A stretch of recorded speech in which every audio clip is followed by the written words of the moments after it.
Prime timers, what is going on? It's Dominic, the Primetime Treasure Hunter. Thanks for coming by to check out another video. It is that time. It's time to go over the top 10 most expensive, most profitable items that sold in my eBay store for the prior month. So we are going to cover April 2019. I want to welcome in all of the new prime timers. As you could see, we just crossed over 4,500 subscribers today. So I want to welcome you all in. This is a fun type of video for me to do it every month. I really enjoy doing it because it's a really good teaching mechanism for people at all different levels of reselling. If you're brand new, if you think about it, you're trying to figure out what types of items are out there that I could flip and that I could source for for a low amount and make a good profit on. This type of video could help you with that. Or if you've been at it for a while and maybe you're slowing down in your sales somewhere, and an area that maybe used to do well isn't doing good anymore, so you're looking to diversify your item content, which is always a good idea. This type of video can help you with that as well. Or maybe you're doing really well with your reselling business, but you still want to continue to expand it. This is a way to do that. For looking at somebody else, another reseller, seeing what types of items they're doing well with. I mean, I learned from that from watching other people's videos, so it's fun for me to try to help other people with that as well. And naturally, it's fun for me to go back and look at the items that I had success with, because it's it's motivating, it's positive reinforcement, and it kind of pumps me up going forward into the next month. So with all that being said, let's start at number 10 and we'll work our way back up to number 1. So number 10 will not surprise the longtime prime timers to see a comic book here, because many of you know that I specialize in comic books. And this one is Howard the Duck number 1. It's the first series from 1975, in which he was actually the lead character of the book. Now, it's not the first appearance of Howard the Duck. I'll show you what that is in just a moment as an added bonus for coming by to watch this video, and it's a good bolo item for you to be on the lookout for. So we'll talk about that in just a second. But this one here, I'll give you a little close-up. If you've never heard of Howard the Duck before, you're probably wondering, who the heck is this dude? He looks a lot like Donald Duck, and he sure does. In fact, he looks so much like Donald Duck that Disney got very, very upset and threatened to sue Marvel Comics over this back in the day, which is kind of ironic now as you look back at it, because Disney, of course, owns the entire Marvel line, so it's pretty funny. Now, what basically happened is, they were upset about the likeness that the character had, and so what they did is they basically wound up, convincing through legal means, convincing Marvel to change the likeness of the character in some ways to separate him from Donald. So if you ever are unfortunate enough to watch the Howard the Duck movie, which is widely regarded as one of, if not the most terrible movie that was ever made, and I'm not exaggerating about that. I mean, that is really how it is regarded at this point. You will see that Howard the Duck wears pants, and he also wears a red jacket, not a blue jacket. This was to separate him from Donald Duck so there wouldn't be confusion. He really doesn't look like him in the movie. And also in some later comic book strips, you will see that Howard the Duck is wearing pants as well. But early on, he was not. When they first put this book out, they weren't sure if it was going to sell. So you could see they did some gimmicky things here to make the book move on the newsstand. So they put Spider-Man there, right down there in the corner. They, figured that would help it sell. And if that wasn't good enough, maybe for some older kids, they put, a woman laying there in a, in a bikini top, looking like she needs help. So, the types of things that are going to sell comic books to guys back in the day, back in the 70s, that's what they were doing. So this book in very fine condition, and by the way, what that means, that's a comic book term that means there's some mild cosmetic issues with it. And in this issue, as you see me zoom into it, basically you can see on the spine and across the top, there's some mild color loss there. That's basically what that's referring to, but there's no major rips, there's no major stains or creases that break color or anything like that. that would have moved it out of the very fine category if that was the case. But, you know, it's also not near mint, which would mean it was near perfect. So very fine is one level below that. This is a $40 to $50 book all day. I always pick it up whenever I find it. Normally I'll find it either in a large lot of comics that I purchased as part of a collection, in which case I would have sourced it for about 15 cents or less. No more than 20 cents. If I wound up buying it as part of a smaller collection from a collector, then I would have paid probably a few bucks for it, knowing what the ultimate resale value on it would be. A couple things I want to tell you about this, because a lot of people have asked me that they want me to dive into comic books a little bit more this year on the channel, because it's an area a lot of people are unfamiliar with and uncomfortable with, is how to display it. If you have a single issue like this that is in about this price range, I would say, you know, under about $100 or so. What you want to do is you want to display the front cover, obviously, right? You want to display the back cover as well. Back covers could be in pretty bad shape, and it could ruin the value of a book to somebody, especially a collector. So you want to make sure you display that. In addition, it is helpful to display something from inside the book, usually a 2-page spread like this. Make sure you're putting in panels that show the character or show something important that happened in the book. That helps sell it, show off those colors. People like to see that. They want to see that the coloring inside the book is good. And also, I like to usually try to show the splash page. That's this first page that has this big giant panel. That's usually something that's also a good selling point for buyers. Now, one of the things I will tell you about this is that it is really a myth that you have to take a picture of all the corners of an individual comic book to sell it. Not for a comic book in this price range. I'm telling you this because I've done this forever, sold comic books on eBay forever. You do not have to do that for a book in this range. It will sell. Now, if you want to do it, you can. Of course, there's no problem. It just, you know, it's just extra time you're putting into it. You could be doing with that time, doing with that time something better. But if you have a more expensive book, like something that's several $100s, for example, then it does make sense to take pictures of the corners. Collectors will want to see it if they're going to fork over that type of money. I was getting some lowball offers on this for a few weeks, you know, $15, $20, but I knew what the value of this was. I knew it was a $40 to $50 book. It was just a matter of time before someone came along and purchased it for that amount. And sure enough, someone came along one day and just purchased it for the $45. So, you know, if you see this book out there, you know, try to grab it if you can. An interesting thing about this is a be on the lookout item is, and by the way, when I say grab it if you can, grab it if it's in decent condition. If it's all ripped up to shreds and stained and all this stuff, don't pick it up. But it's got to be in, you know, in pretty decent shape, obviously. I want to show you though, this is a little added bonus for you today. The original issue that Howard the Duck appeared in, and this is something that you need to know about comic books. And you could do additional research beyond this if you'd like to find other issues like this. The first appearance of Howard the Duck was actually in Adventures into Fear number 19.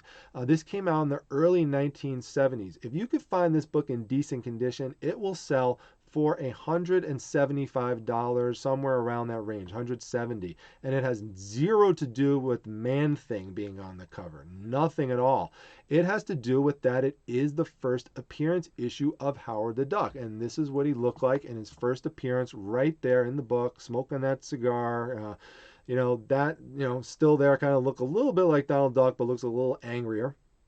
But that's his first appearance, and there's a lot of comic books that are like that, where there's a first appearance of a character, and you would have no clue if you did not have specialized knowledge into that. So just, you know, go and do some research into, you know, famous comic book characters and go back and look and try to find where is their first issue, because this is a perfect example of if you have this knowledge and you find this book out there, and it's not unreasonable that you could find it out there because it's an early 1970s book. We're not talking about something from the 1940s or the 1950s or anything like that. I mean, this one is reasonable that you could find it.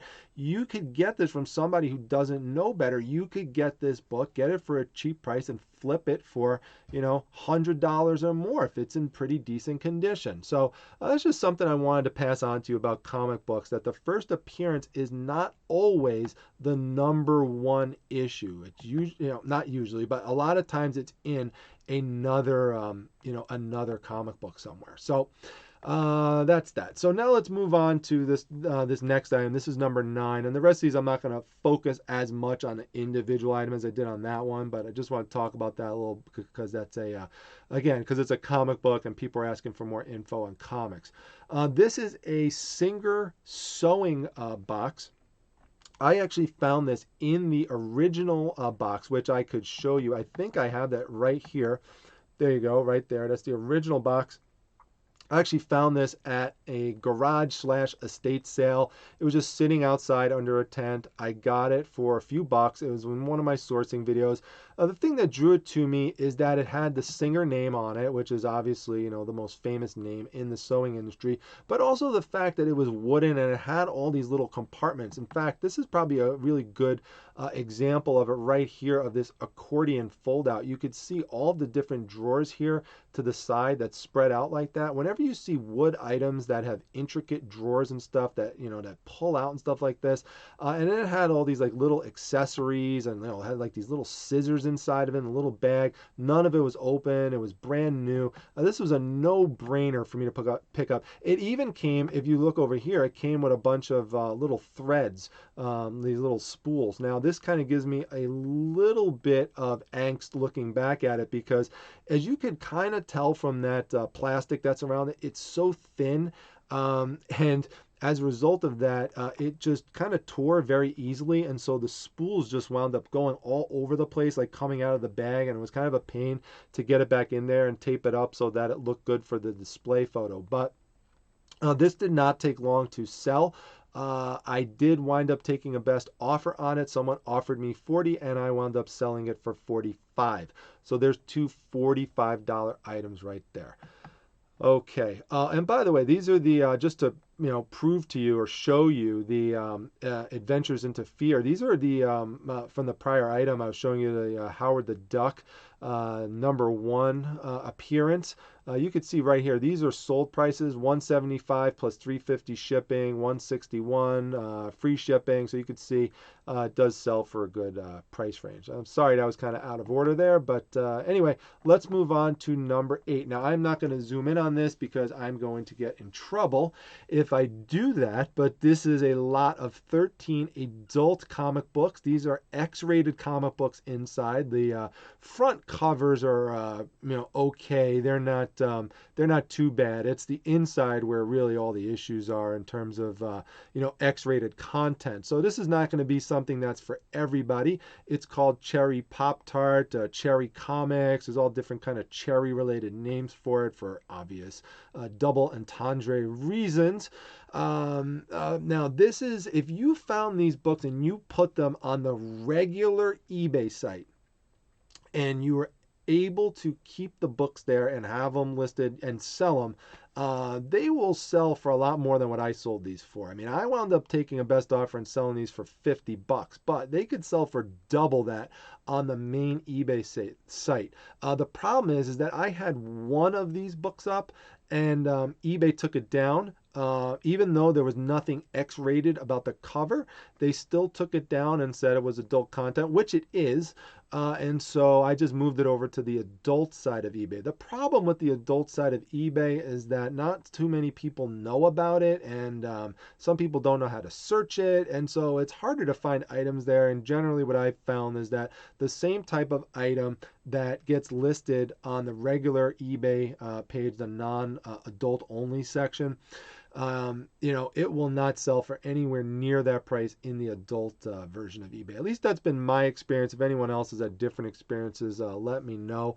But that's been my experience with it so far. So, but that's where I put it, and still wound up getting 50 bucks out of it. So if you're into or not averse to selling those types of items, they do sell, and you can still make a good return on investment, even if you have it in the adult section of eBay.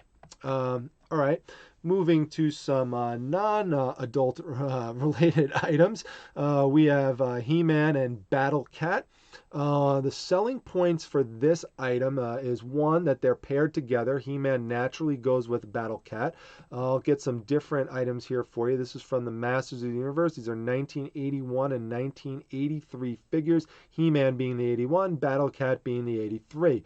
The thing about Battle Cat, when you see him, that you want to try to find is you want to try to get this armor. This armor is really a selling point. The helmet comes off, as does the mount right here, and there's a strap that goes under this mount that also is often missing. So if you have all three of those components together with Battle Cat, and you could throw a He-Man figure on it, boy, I'll tell you, that helps it sell. And I've done this many times by pairing them together.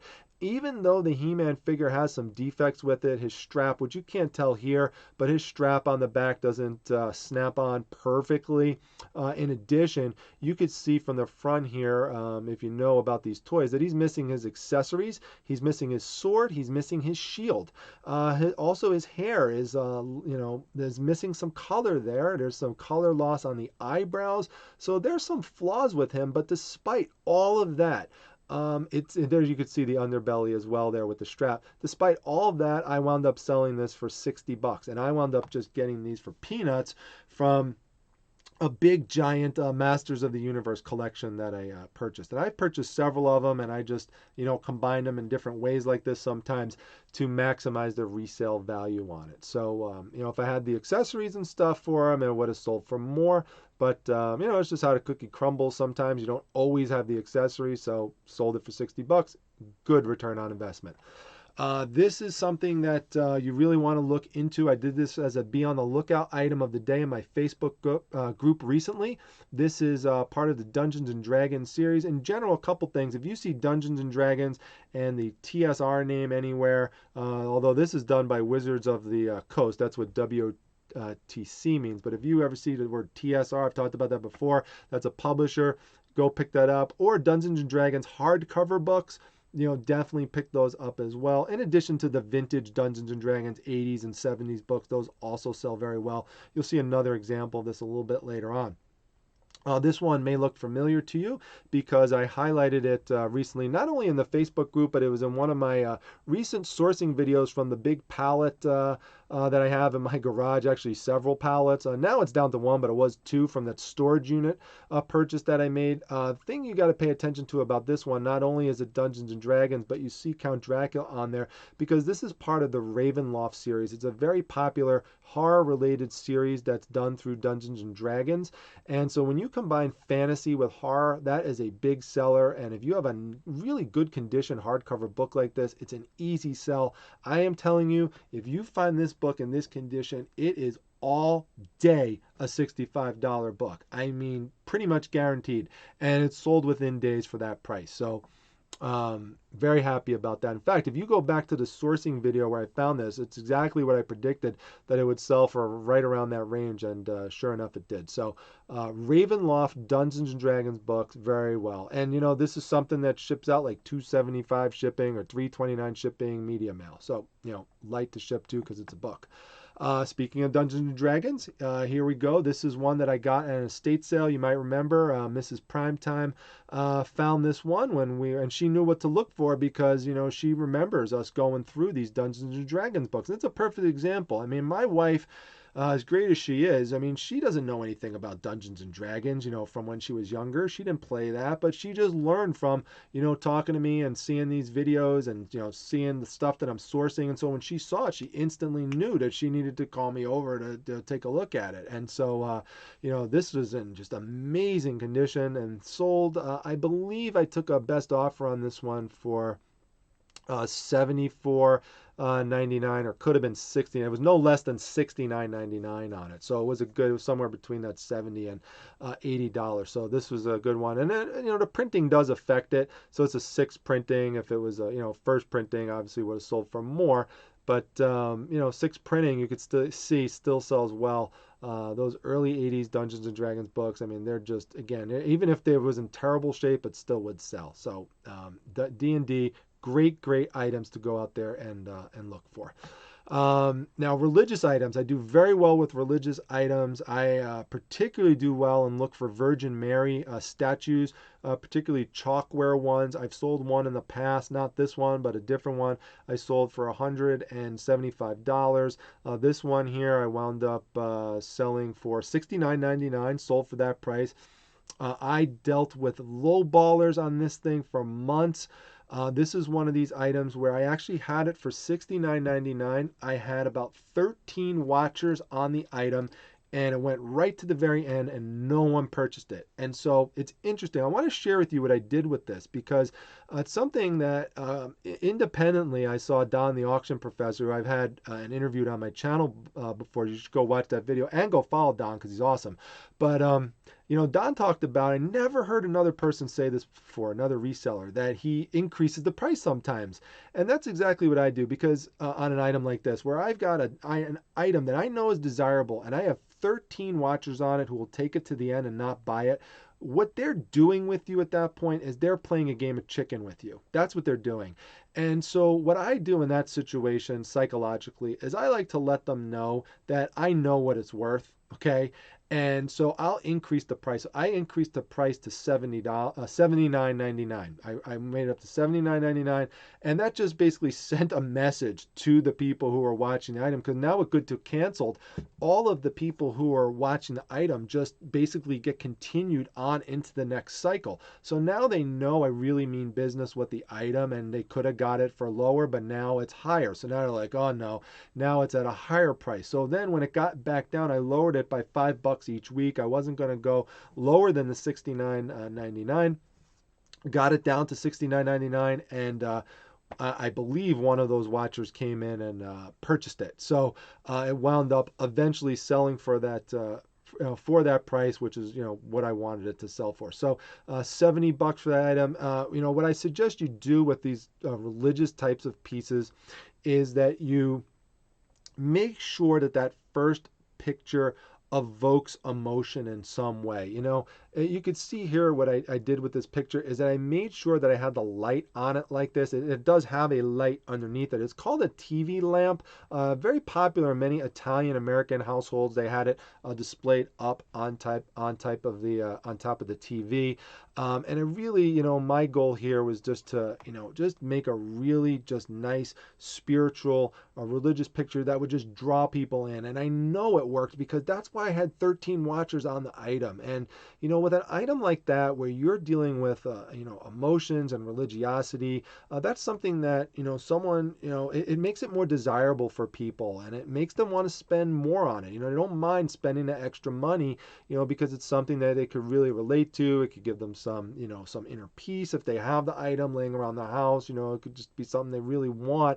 And that's what you're trying to do. You're trying to make sure you have items that people want, right? You want to have items that are desirable.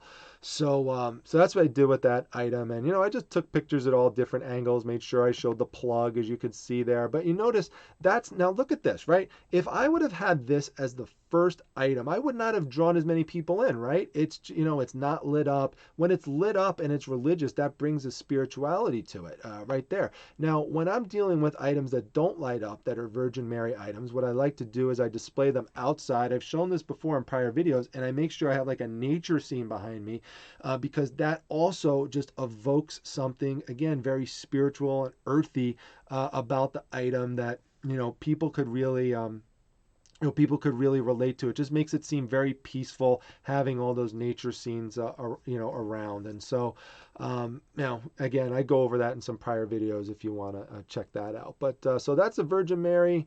Again, if you see her, I have done very well with her in the past. She I know that sounds kind of bad to say, but I mean that in a respectful way. She does sell very well. Very, very desirable figure in the religious line of items. All right, so now let's move on to the next three items. The top three, these are all items that sold for $100 or more. This one I also found and talked about in a recent haul video when I was at an estate sale, and Mrs. Primetime and I were going through a closet that was filled with books, and there was a yearbook in there from New Jersey high school, I believe in the 1950s, and I was flipping through it, and I was trying to show you, if you didn't see that video, is that there are, and that's just a few videos back if you want to check it. So this is May 3rd that I made it, so just go back like a few haul videos back and you'll see where I actually sourced this. One of many papers that came out. This is just a small piece of paper.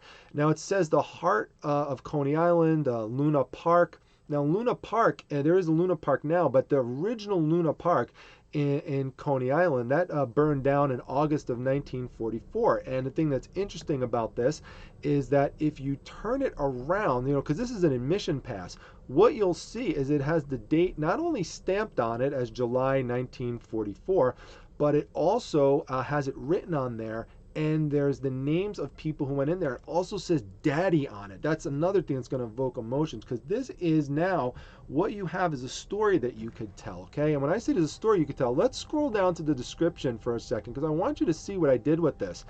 I made sure people knew that I wanted to sell a story. I'm selling a rare piece of historical memorabilia from Coney Island.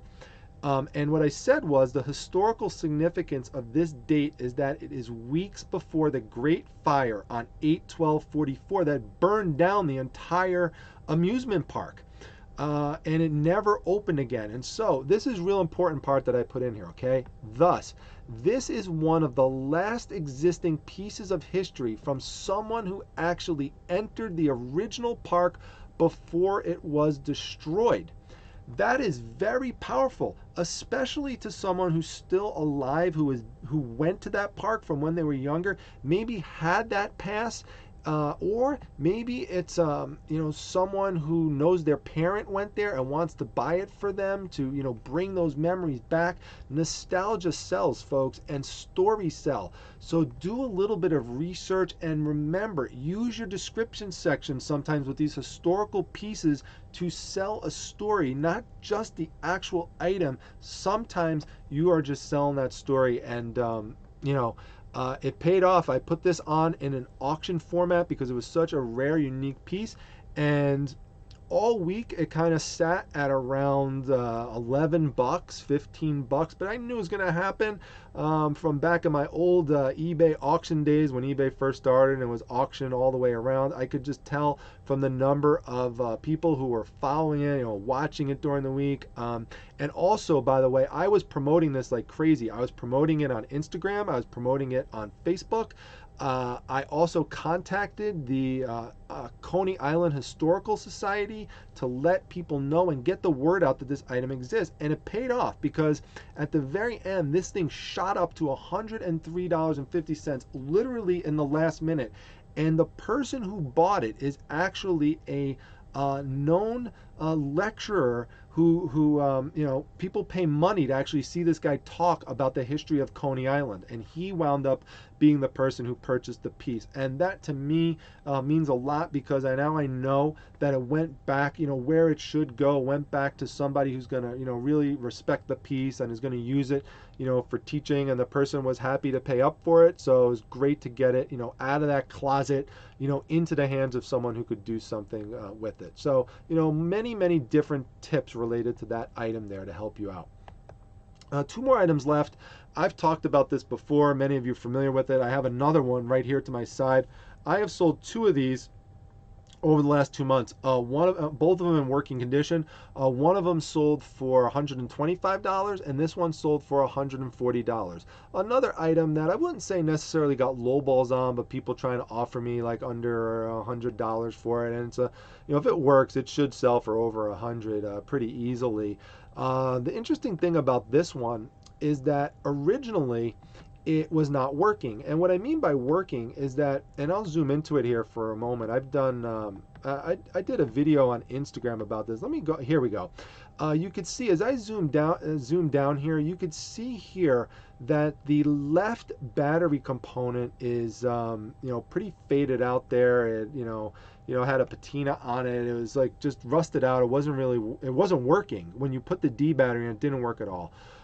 So what I did is I took a Q-tip and some white vinegar and just rubbed the patina down, and there was a lot of it on. It was really, kind of, pretty green on there.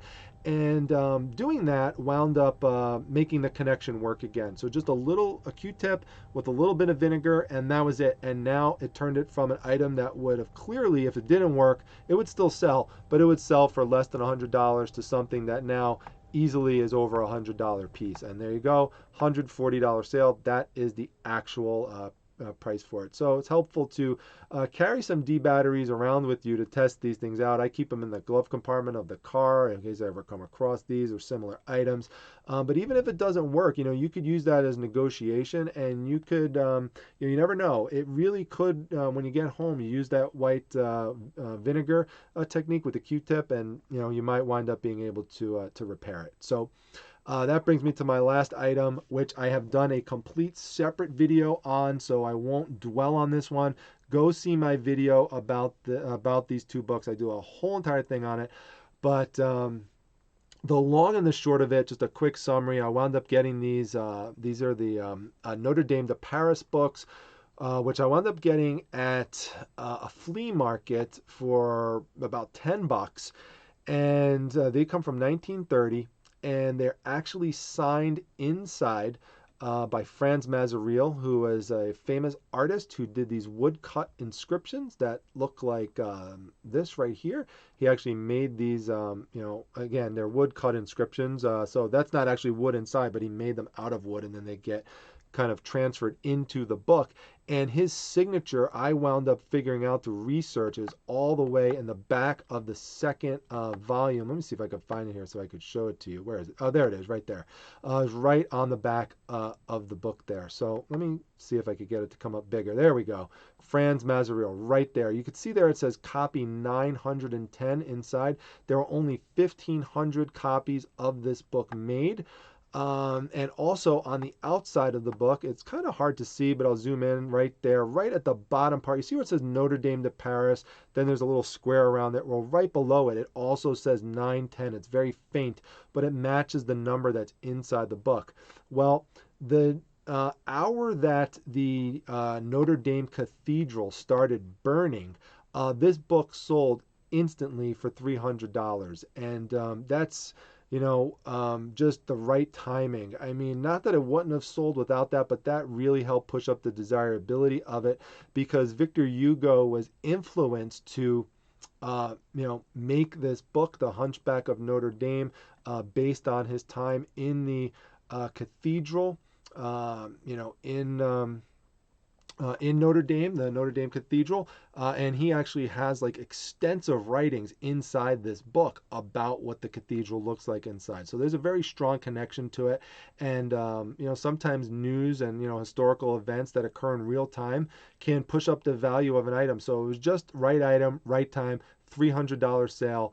That just capped off the month. So overall, as you could see, it was a great month, and I'm excited to have gone over all these items and shared them with you. I know some of them I went into a lot of depth into, but hopefully all that stuff is helpful for you. Maybe you watch this video in pieces, and I know not everyone's necessarily going to watch it all in one shot, but hopefully you got a lot of useful information out of it. If you did, please let me know that down below. Let me know what your favorite item was that I found. I always love hearing that from you.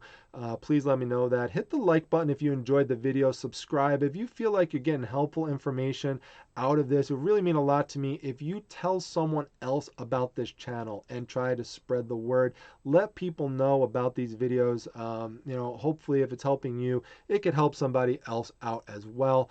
Come by, join the Facebook group that I run, the Facebook Reselling Resource Center. We are pretty close to getting to 9,000 members in that group. It's just growing super fast.